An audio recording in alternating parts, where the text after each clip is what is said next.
გრძელდება ჩვენი მოგზაურობა საქართველოში.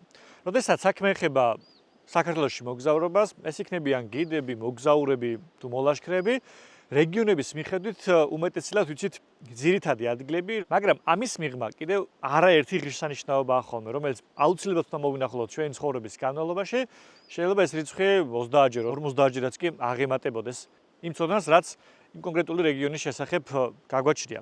დღეისთვის გადავწყვიტე კასპის მუნიციპალიტეტში ვიმოგზაურო, რომელიც ასე ზოგადად ცნობილია თავისი ქვათახევის მონასტრით, მეტეხით თუ რკონით. მაგრამ როგორც უკვე გითხარით, ამ შემთხვევაშიც აქ უამრავი სანახავი ადგილია. ეს იქნება ციხესიმაგრეები, ტაძრები, არქეოლოგიური ძეგლები თუ სხვა.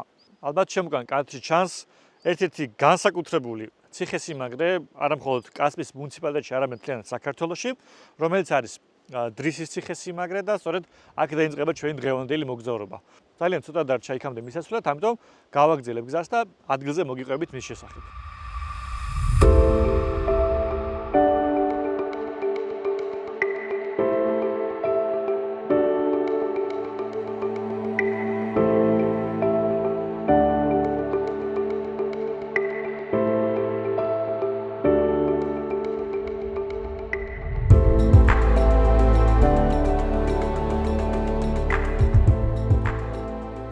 დრისის ციხე კასპის მუნიციპალიტეტის სოფელ ჭყოპიანის დასავლეთით, მდინარე თეძამის მარცხენა ნაპირზე, შემაღლებულ კლდის თავზე მდებარეობს.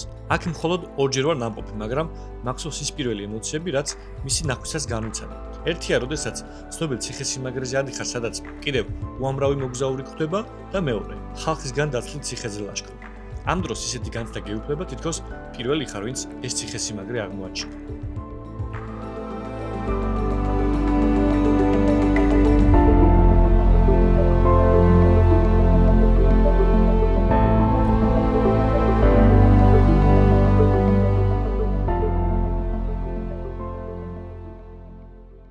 თუ მაღალი გამალობის მანქანით მოდიხართ და Google-ის რუკას მოყვებით, მოგიწევთ მდინარე თეძამის გადაკვეთა და ამის შემდეგ რუკა გაგიშვებთ დასავლეთით მარცხენა მიმართულებით.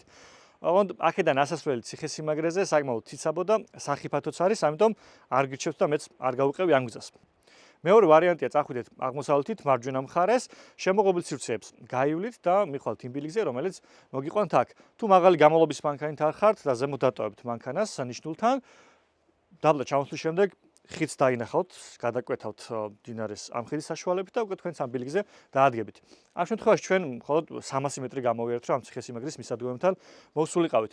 უშუალოდ ციხეზე ამოსასვლელად ცოტა ცოცვაც დაგჭირდებათ, ამიტომ გაითვალისწინეთ, კარგი ფეხსაცმელი გქონდეთ, მოჭიდება კარგი რომ გქონდეს, ვინაიდან ახლა ცოტა ნამიანია და საკმაოდ სრიალა ზედაპირი იყო. როგორც ხედავთ, უკვე ციხესიმაგრის ტერიტორიაზე ვარ, რომელიც თორელების მიერ არის აშენებული მე-12 საუკუნეში.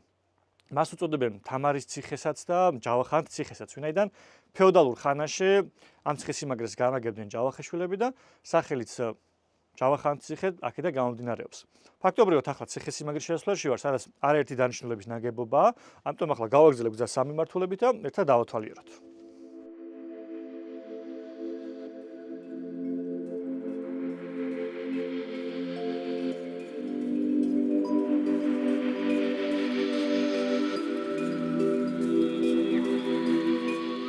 შიდა ტერიტორიაზე გადაადგილება მარტივია, მაგრამ ზოგიერთი ნაგებობის მოსანახულებლად ცოტა ძრომიალი მოგიწევთ.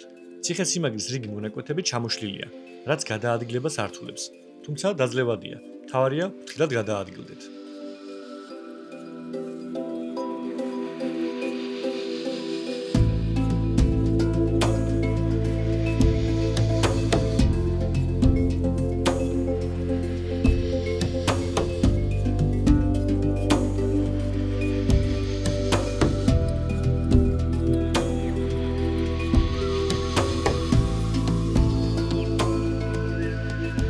ამ კომპლექსის შემადგენლობაში შედის კოშკი, ეკლესია, ციხესიმაგრე, რა თქმა უნდა და ბოლოს მოვდექით სასახლეს, რომელიც საკმაოდ შელახულია სხვა ტერიტორიებთან შედარებით, იმიტომ რომ შემოსვლისთანავე ეკალბარდებია სამწუხაროდ, რომელიც მთლიანი ტერიტორია დაფარულია და არ გვაქვს შესაძლებლობა რომ ასე კარგად დავიცვათ მთლიანი ეს ტერიტორია, მაგრამ გვაქვს შესაძლებლობა კედლებს შევხედოთ და წარმოვიდგინოთ თუ როგორ გამოიყურებოდა დაახლოებით.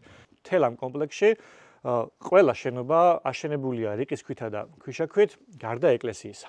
რაც შეგვიძლია ვთქვათ, პირველი დანახვისთანავე არის ის, რომ რამდენიმე სართულისგან შედგებოდა ეს, აი ამ ტერიტორიაზე არის ქვერვის ნაშთებიც, ყველაზე ცუდი რაც არის, აქ არსებული ეს ბუჩქები და ხეები დროს უწყობს ხელს, რომ დაანგრიოს გალავანიც, კედლების და მთლიანი ეს ტერიტორია. კიდევ ერთხელ დავნიშნო, რომ საკმაოდ სავალალო მდგომარეობაშია და ძალიან სამწუხაროა, ვინაიდან ეს ციხესიმაგრე თავისი ისტორიითაც და ზოგადად ფიზიკურადაც როგორც გამოიყურება, როგორც ქვედა ნაწილიდან, მთლიანი ციხესიმაგრის შიდა ტერიტორიაც საკმაოდ შთამბეჭდავია და ცუდია, რომ ასეთ მდგომარეობაშია. მე კვლავ იმედს ვიტოვებ, რომ ამ ციხესიმაგრესაც სხვა ციხესიმაგრების მსგავსად მომავალში მოუვლით, უპატრონებთ და ძალიან ბევრი ქართველიც ნახავს და ჩვენი მოქალაქე, თანამოქალაქეც და უცხოელი ტურისტებიც გაეცნობიან მას.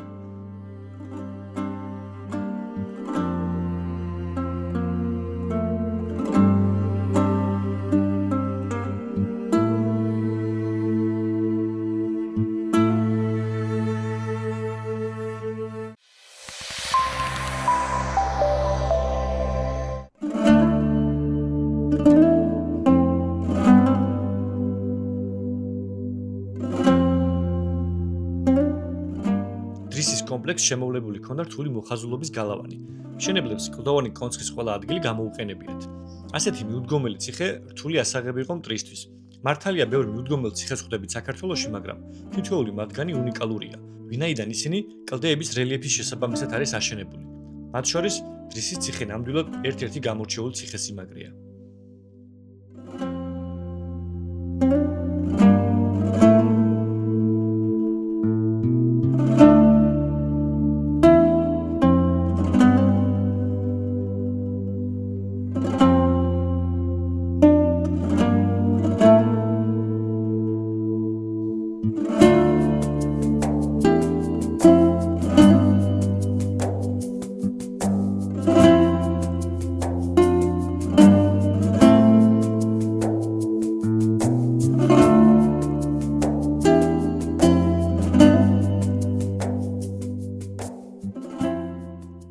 როგორც გვეკითხარით, კომპლექსის ერთ-ერთი შემადგენელი შენობა არის ეკლესია, რომელიც დარბაზულია და წმინდა გიორგის სახელობისაა.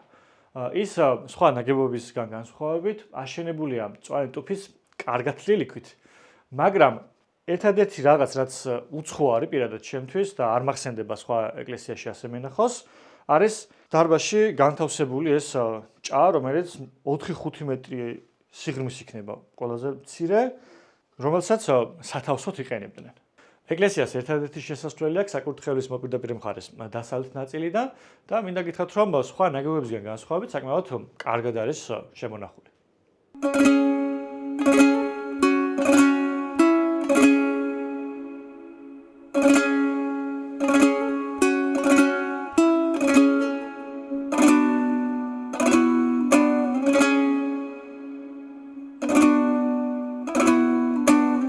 როგორც ერთად ნახეთ, საკმაოდ საინტერესო ციხესიმაგრეა, მდიდარი ისტორიით.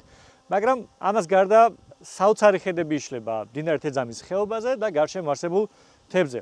განსაკუთრებით კი ამ პერიოდში, რადგანაც კვლავ შენარჩუნებული ეს შემოდგომის ფერები. ახლა კი დროა შემდეგი დანიშნულების ადგილისკენ გავემართოთ.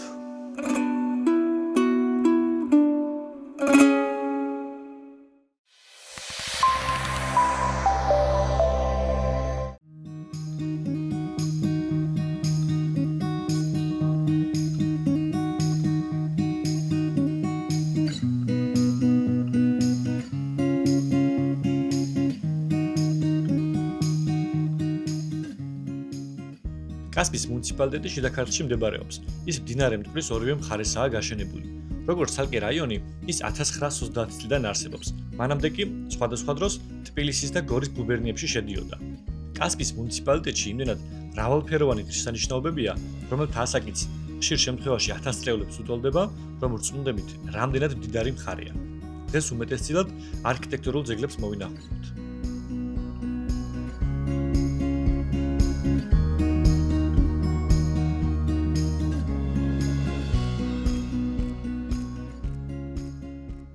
აკვედუკები ევროპაში მიღებული პრაქტიკა იყო, რომლის მეშვეობითაც ერთი ადგილიდან მეორე ადგილზე გადაჰქონდათ წყალი. ძირითადად წყალს ეკაჩებოდნენ დიდი ქალაქებისკენ ან მნიშვნელოვანი დასახლებისკენ. ჩვენც არაერთი მოგვინახულებია, რომელთაგან ორს გამოვარჩევ, ერთი რომელიც ნიმში მოვინახულეთ, პონდიუგარი, რომელიც ძველი წელთაღრიცხვით პირველ საუკუნეში აშენებული და მართლაც შთამბეჭდავია და თუ იმოგზაურებთ სამხრეთ საფრანგეთში საოცრად მოვინახულოთ და მეორე უკვე საბერძნეთში, ქალაქ კავალაში, რომელიც მოგვიანებით არის გაკეთებული ოსმალების მიერ მე-16 საუკუნეში. მაგრამ რამდენადაც საინტერესო არ უნდა იყოს, ჩვენს გვაქვს საქართველოში აკვედუკის ხიდი, სოფელ ხოვლეში, სწორედ კასპის რაიონში და გადავწყვიტი აქ მოვსულიყავი. ახლა სწორედ ამ ხიდს უყურებთ და გეტყვით თუ როგორ არის შესაძლებელი აქ მოხვიდეთ. არ ენდოთ ბოლომდე Google-ის რუკას, ვინაიდან არასწორი გზებით მიხვალთ და საბოლოო ჯამში ჩიხში აღმოჩნდებით. ამიტომ უმჯობესია გამოიყენოთ ან სატელიტური რუკა, ან ბოლოს უკვე თუნდაც სოფელში შემოხვალთ, ადგილობრივებს ვკითხოთ და კარგად მიგასწავლიან. ისე ჩვენ ამოვედით სასაფლაოს მხრიდან. ახლა უკვე დაბლა ჩავალ და ადგილზე მოვინახულოთ.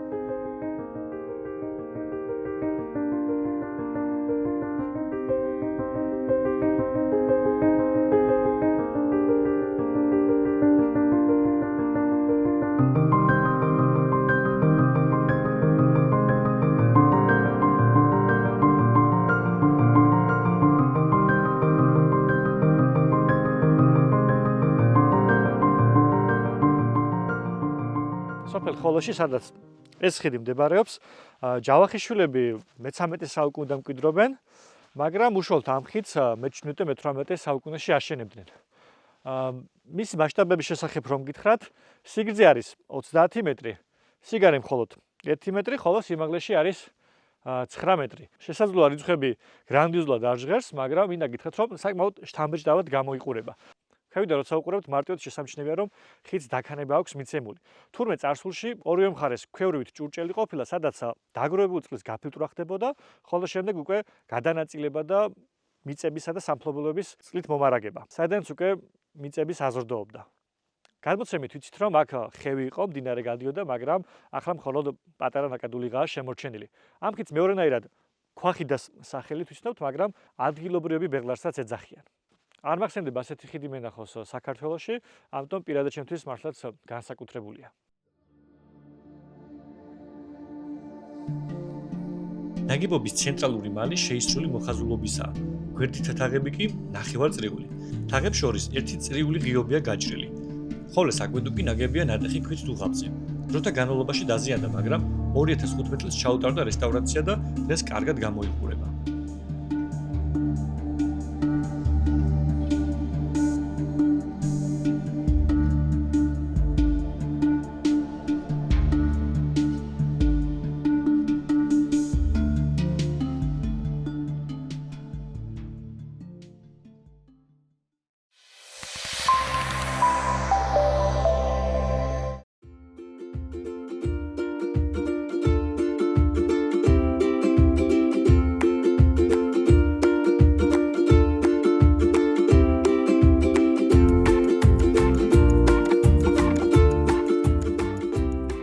გამოცდილება მიჩვენა, რომ ზოგიერთი ადგილის მითითებისას GPS მცდარი მიმართულებით მივყავა.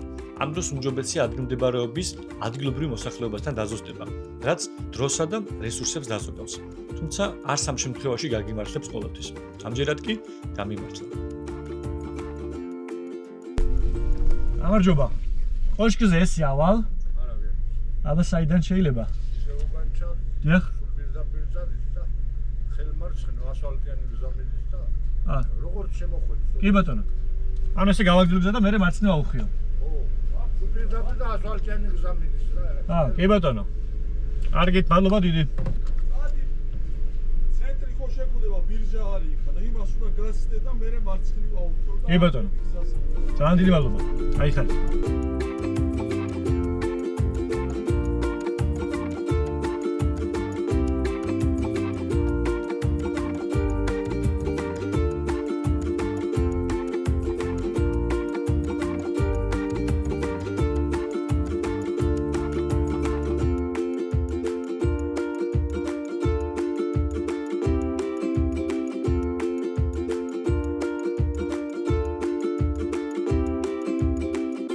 ამოვიდი სოფელ ნოსტეში, რომელიც არა მხოლოდ კასპის მუნიციპალიტეტისთვის, არამედ ზოგადად საქართველოსთვის ისტორიული და ერთ-ერთი მშვენიერი სოფელია. სადაც ახლა ვიმყოფები, ეს არის სააკაძეების რეზიდენცია, რომელიც სოფელ ნოსტეს თავზე მდებარეობს. მე-15 საუკუნიდან სააკაძეები იწყებენ თავიანთი მამულების გაფართოებას, რაშიც უდიდესი წვლილი მიუძღვის როგორც გიორგი სააკაძის მამას, ისე მის ბიძებს. თუმცა თავდაპირველად მათი სამამულო რეზიდენცია იყო სოფელ ფელეში და კიკანთბერში, მაგრამ მოგვიანებით გიორგი სააკაძეს თავისი რეზიდენცია გადმოაქვს სოფელ ნოსტეში. ეს შემთხვევით არ მომხდარა, ამ სოფელს ჰქონდა სტრატეგიული მნიშვნელობა, ვინაიდან აქ გადიოდა გზები, რომელიც აკავშირებდა ქართლის სხვა რაიონებს და ასევე მეფის რეზიდენციას. დროთა განმავლობაში, რა თქმა უნდა, ეს ტერიტორია დაზიანდა, აქ ჩატარდა არქეოლოგიური გათხრები, სადაც აღმოჩენილია არაერთი არტეფაქტი. როგორც ხედავთ, მხოლოდ ნანგრევებია შემორჩენილი, მხოლოდ ეს კოშკია რესტავრირებული.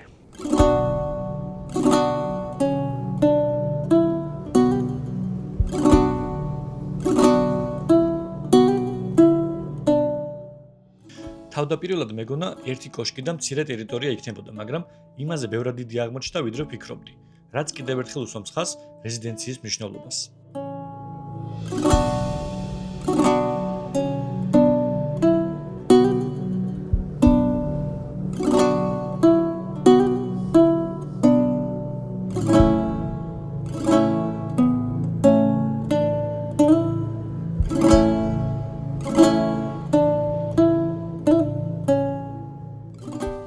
როდესაც შიდა ქართლში ვარ ან ახლო-მახლო, დამავდროულად კარგი ამინდია, ყოველთვის ვცდილობ 1-2 საათი გამოვნახო, რომ სოფელ კავთისხევში ან ახლო-მახლო მიდამოებში ამოვიდე, ვინაიდან ასეთ პირობებში გვაქვს შესაძლებლობა დავინახოთ ყაზბეგის მყინვარწვერი, ჭაუხები, რა თქმა უნდა, სხვა მთები და ჩვენი სიამაყე კავკასიონი. დღეისთვის ჭაუხები ასე თუ ისე ჩანს, მყინვარწვერიც, მაგრამ სამწუხაროდ წვერი დაფარულია. ამის მიუხედავად არაჩვეულებრივი ხედებია და ვინ ჩემს გადაცემებს ხშირად უყურებთ, იცით, რამდენად მნიშვნელოვანია ჩემთვის კარგი ხედზე ყოფნა და ალბათ ეს არის ერთ-ერთი გამორჩეული და განსაკუთრებული ადგილი ჩემთვის, ვინაიდან აქედან გვაქვს არაჩვეულებრივი პერსპექტივა. აი რომ წარმოიდგინოთ თქვენს რომ შეხედოთ, აქ არის სახლები, რომელიც ხეებშია ჩარგული, შემდეგ არის ველები, ყავისფერი მთები, რომელიც მზისგან ჩაბნელებულია, მაგრამ სილუეტებია ძალიან ლამაზი და შემდეგ უკვე დათოვლილი კავკასიონი. მართლაც არაჩვეულებრივი პერსპექტივაა და ძალიან გამიმართლა, რომ ცვალებადი ამინდის მიუხედავად, რომელიც დღეს გვაქვს, აი ცოტა ხნით მაინც ასეთი მშვენიერი ამინდი გამოვიდა და დავტკბი ამ ხედებით.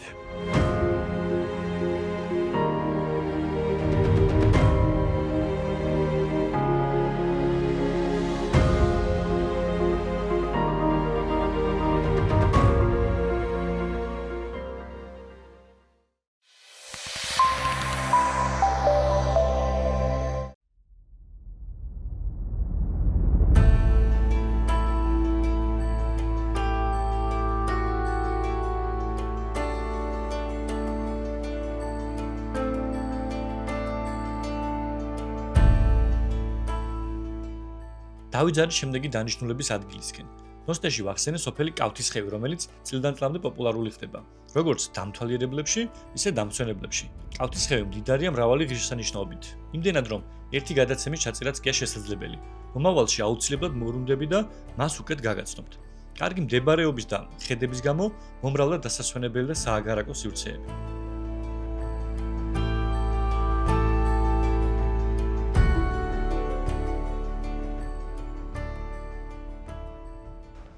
ახლა ერთი ეკლესიის მოსანახულებლად მივდივარ და როდესაც რუკაზე ვამოწმებდი ადგილებს, ერთი ადგილი შევამჩნიე, სადაც ეწერა ასეთი წარწერა, რომ ეს არის ძლევის ქედის თამარის სავარძლები. და აი ამ ორ ქვის სავარძელზეა ლაპარაკი. სადაც ჩამოვჯდები ახლა. საკმაოდ შთამბეჭდავად გამოიყურება და კარგია იმ კუთხით, რომ მთელი ხედი მოჩანს სოფლების.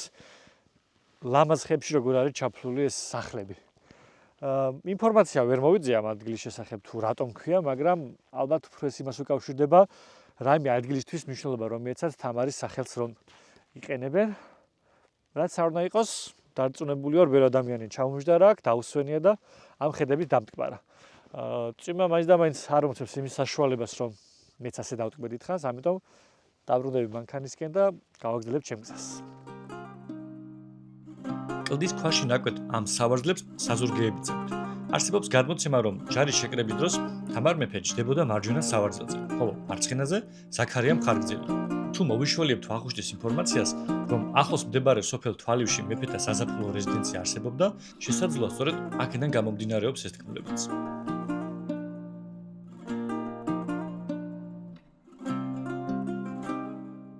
ძლევის ქედის დასახელება საიდან მოდის, დაზუსტებული ინფორმაცია ვერ მოვიძია ვერც ადგილობრივებში და ვერც ინტერნეტ სივრცეში. ფაქტია, სახელი რაღაც გამარჯვებასთან ასოცირდება, რაღაცის ძლევასთან არის დაკავშირებული. ამასობაში ეკლესიასთანაც მოვედი. სავარძლებიდან რამდენიმე ასეულ მეტრში მდებარეობს. როგორც ძლევის ქედზე, ისე ზოგადად გარშემო უამრავი ეკლესიაა, მაგრამ მე მინდოდა ეს ეკლესია მომენახულებინა, ვინაიდან, როდესაც რუკაზე შევამოწმე, ნახე რომ ძალიან კარგი მდებარეობა ჰქონდა, ვინაიდან გარშემო ყველა მიმართულებით არაჩვეულებრივი ხედები გადაიშლებოდა. მართლაც საითაც არ უნდა გაიხედოთ, ყველგან ულამაზესი ფერებია.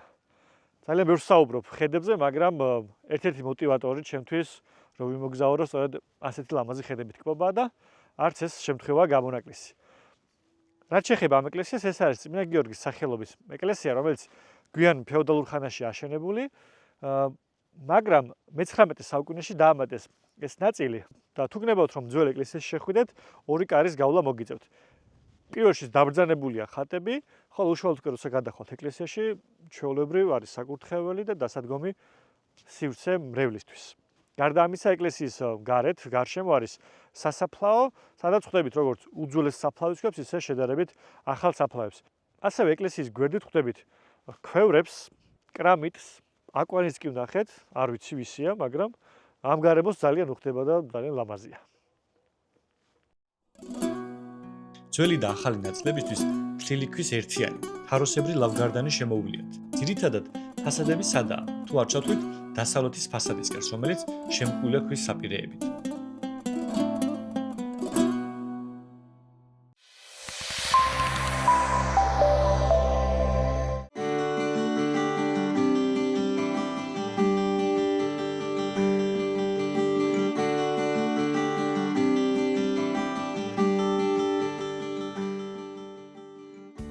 ეკლესიიდან სოფელ წინარეხისკენ დავიძარი.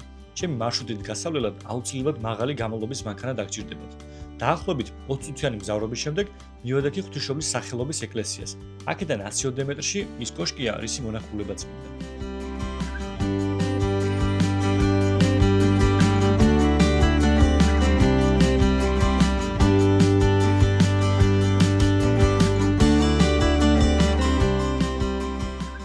მოვიდი იმ ადგილას, რომელიც ალბათ ყველაზე მეტად მაინტერესებდა. ვინაიდან რაც ნამყოფი ვიყავი და როცა ფოტოებში დავათვალიერე, ძალიან დამაინტერესა. ეს არის მარჯანძების კოშკი, რომელიც კოშკის სახე რა თქმა უნდა აღარ აქვს, ვინაიდან როგორც ხედავთ, უფრო მიწური სახლის ფორმა, მაგრამ ახლა შესასვლელთან ვარ და შევიდეთ ერთად შევხედოთ, როგორ გამოიყურება ის სტრუქტურა. დასაგებია, დოქებია შემორჩენილი, საყრდენი ხეზია, როგორც ხედავთ, ხის სახურავია, რომელიც, როგორც ნახეთ, ზევიდან ბალახით და მიწით არის დაფარული. მაგრამ ძალიან სამწუხაროა, როგორ მდგომარეობაშიც არის. ეს ერთი მთლიანი, ერთი დიდი ნაგებობა, მაგრამ აქეთაც არის პატარა ნაწილი, რომელიც უკვე ჩამონგრეულია. მაგრამ კედლები მაინც შედარებით მყარ ადგას, როგორც ხედავთ. სახურავმა რადგან ხის იყო ვერ გაუძლო და კედლები აქ არის. ეს კოშკი შედარებით ახალ პერიოდში აშენებული, მე-18-19 საუკუნეებში, რომელიც როგორც ხედავთ, ძირითადად რიყის ქვით არის ნაშენი, ოღონდ მოპირკეთებული ფილების სახე აქვს. კედელში გაჭრილი კარით დარბაზი უკავშირდებოდა სათონეს. წამოსვლამდე ფოტო და ვიდეო მასალაც ვნახე, მაგრამ ადგილზე მოსულს თონე აღარ დამხვდა.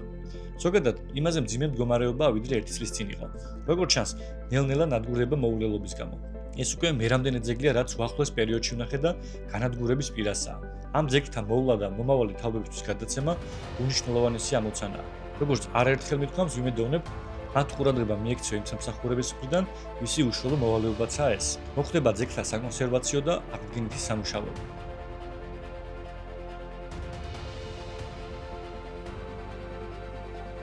დღევანდელი მოგზაურობა აქ სრულდება. დღეს არქიტექტურული ძეგლები გაგაცანით, მაგრამ კასპის მუნიციპალიტეტი უმდიდრესია და მომავალში მას სხვა კუთხითაც გაჩვენებთ.